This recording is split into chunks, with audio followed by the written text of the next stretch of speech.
Assalamualaikum warahmatullahi wabarakatuh. Perkenalkan, nama saya Maulana Ramadhani. Di sini saya akan menjawab pertanyaan yang diberikan oleh dosen saya. Yang pertama, yang dimaksud dengan kualitas adalah jawabannya A. Kesesuaian dengan standar dan keinginan pelanggan. Konsumen memilih produk atau jasa terutama memperhatikan faktor, jawabannya adalah C. Kualitas. Yang ketiga, mengapa kualitas dipandang penting? Jawabannya adalah D. B dan C benar. Yang keempat, untuk memasuki dan memenangkan pasar internasional, perusahaan terdorong untuk melakukan, jawabannya adalah D. Semua benar. Yang kelima, pemahaman kualitas akan baik jika selalu dipandang dari sisi, jawabannya C. Produsen dan konsumen. Yang keenam, yang termasuk dimensi kualitas pada perusahaan manufaktur adalah jawabannya A. Fitur. Yang ketujuh, yang dimaksud manajemen kualitas adalah jawabannya C. Perencanaan, pengorganisasian, kepemimpinan, pengendalian kegiatan untuk mencapai kualitas. Yang kedelapan, peran manajer kualitas meliputi, jawabannya adalah A. Interpersonal, informatif, pengambilan keputusan. 9. Urutan sejarah pengembangan manajemen kualitas adalah jawabannya C. Infeksi, pengendalian kualitas, penjaminan kualitas, manajemen kualitas terpadu. 10. Pada masa pengendalian kualitas, Departemen Pengendalian Kualitas akan nampak, jawabannya B. Sebagai badan yang independen dari perusahaan. Yang ke-11, terdiri dari kelompok apa saja biaya kualitas itu? Jawabannya B. Biaya pencegahan dan biaya karena produk cacat. Yang ke-12, yang termasuk biaya pencegahan adalah A. Biaya pencegahan, biaya perancangan produksi. Ke-13, biaya penilaian produk meliputi biaya, jawabannya C. Peralatan pengujian. Ke-14, yang dimaksud biaya kegagalan internal dan eksternal adalah biaya, jawabannya D. Semua benar. 15. Biaya kegagalan internal, jawabannya C. Biaya pembangunan produk.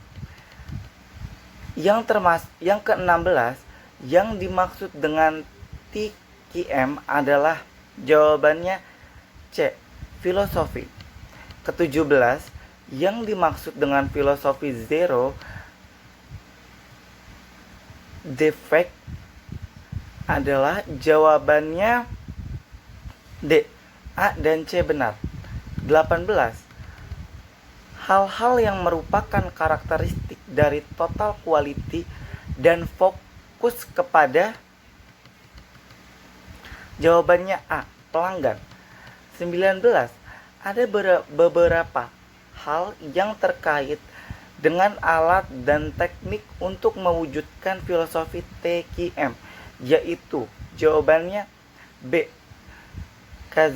Kaizen, analisis kekuatan dan kelemahan.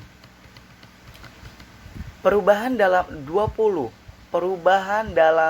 TQM, terutama dalam sumber daya manusia, adalah tradisional HRM menjadi, jawabannya adalah D. Strategi TQM. 21. Hal-hal yang menjadi penghambat dalam pelaksanaan TQM adalah bila TQM, jawabannya adalah C. Diterapkan dalam organisasi yang birokratis. 22. TQM akan gagal antara lain karena TQM disusun, jawabannya C. Sebagai program. 23. Atribut efisiensi yang harus diperhatikan agar TQM dapat terlaksana. Jawabannya adalah A. Kemampuan dukungan komunikasi. Ke-24, penyediaan pelayanan kepada pelanggan dapat dilakukan dengan. Jawabannya adalah A.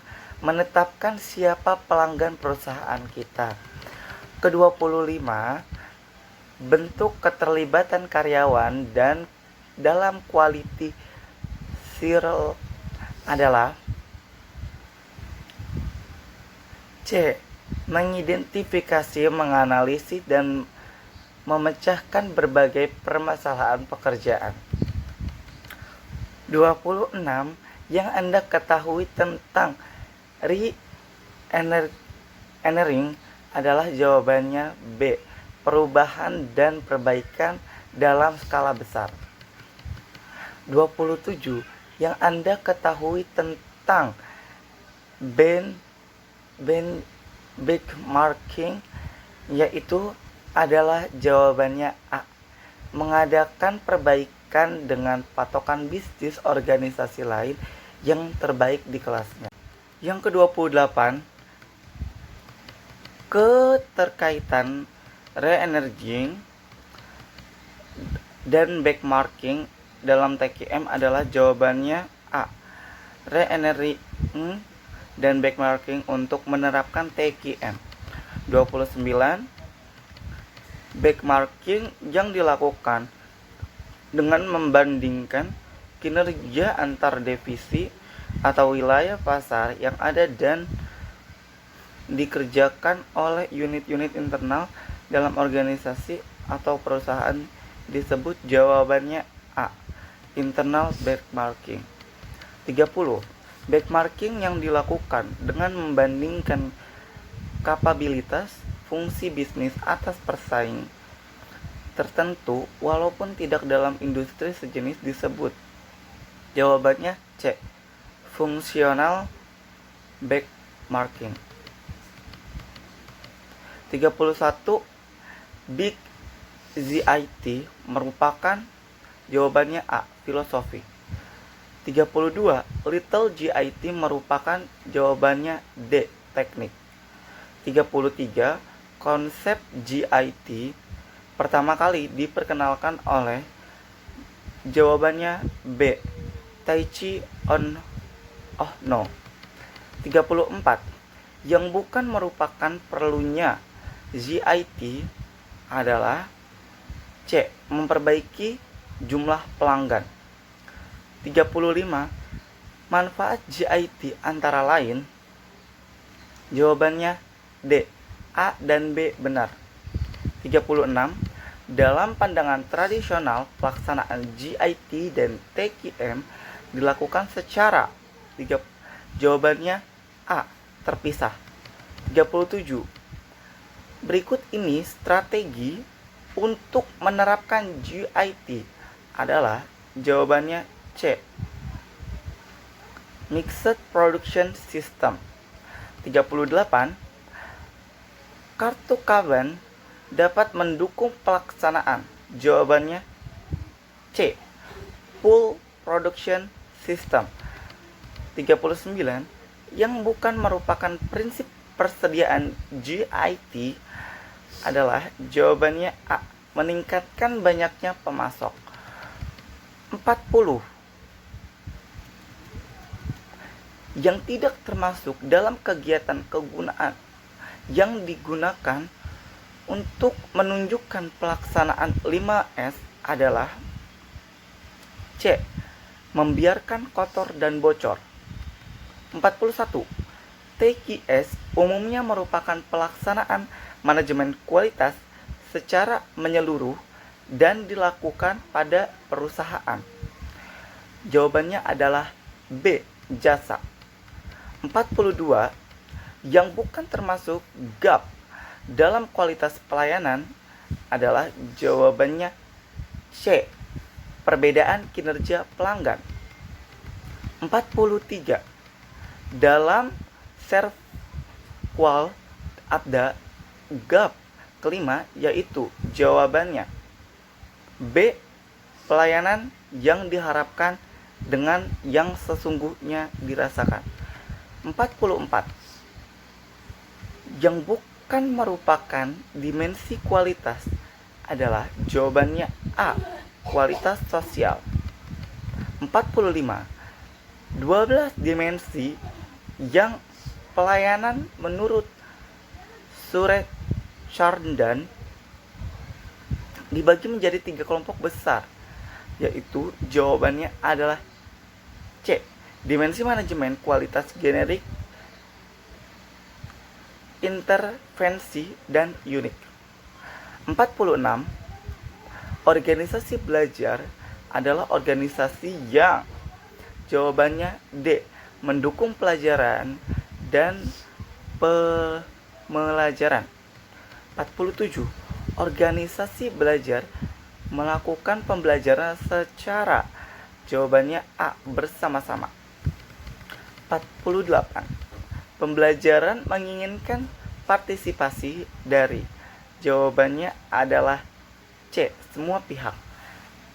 49. Yang bukan merupakan alat dalam organisasi belajar adalah jawabannya C. Chatting. 50. Yang tidak termasuk dalam indikator bahwa organisasi melakukan pembelajaran adalah adanya jawabannya A. Hubungan antara organisasi dengan karyawan. 51. Berikut merupakan fungsi pemimpin dalam organisasi kecuali fungsi jawabannya adalah D. Koordinasi. 52. Beberapa perbedaan antara manajer dan pemimpin kecuali jawabannya D. A dan B benar. 53. Yang bukan ciri penting dalam kepemimpinan yang efektif adalah kemampuan A. Mempengaruhi orang lain. 54. Berikut variabel-variabel yang terdapat dalam metamodel kepemimpinan kualitas kecuali variabel jawabannya C. Perilaku manajerial.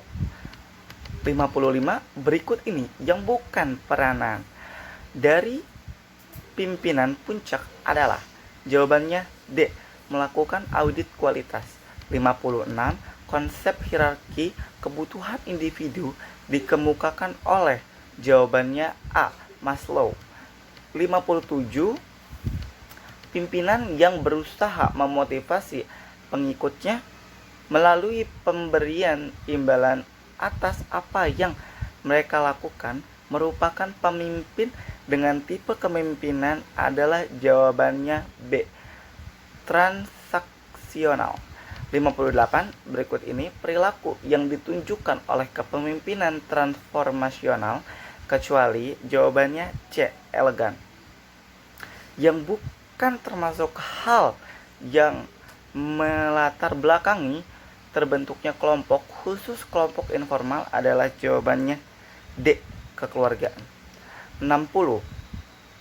Memerlukan banyak waktu adanya tekanan untuk dapat menyesuaikan diri, adanya dominasi oleh anggota kelompok tertentu, dan adanya tanggung jawab ganda merupakan keterbatasan atau kelemahan dari kinerja jawabannya A. Tim. 61. Jawaban penilaian kualitas yang paling objektif berasal dari jawabannya adalah C. Pihak ketiga. 62. Beberapa departemen berikut ini mengadakan pemimpin kualitas yaitu jawabannya D. Semua departemen. 63. Berikut adalah tujuan penjaminan kualitas kecuali jawabannya A. Membantu mendapatkan persaingan. 64. Berikut adalah makna penjaminan kualitas kecuali jawabannya D. Penjaminan kualitas, produktivitas, dan harga mahal. 65. Elemen-elemen dalam penjaminan kualitas adalah jawabannya A. kualitas pelanggan profesional dan proses. 66. Berikut ini contoh penjaminan kualitas formal, kecuali. Jawabannya adalah D. MB, NQI, EFQM. 67. Ada dua hal yang menjadi pertimbangan dalam mengadakan penjaminan kualitas, yaitu jawabannya adalah A. Standarisasi, diferensiasi. 68. Standarisasi berkaitan dengan, jawabannya adalah C. Sertifikasi dan akreditasi. 69. Berikut adalah keunggulan ISO 9000 dari aspek internal, kecuali. Jawabannya adalah B. Pengurangan cacat produk. 70. Beberapa kelemahan ISO 9000 adalah, jawabannya B.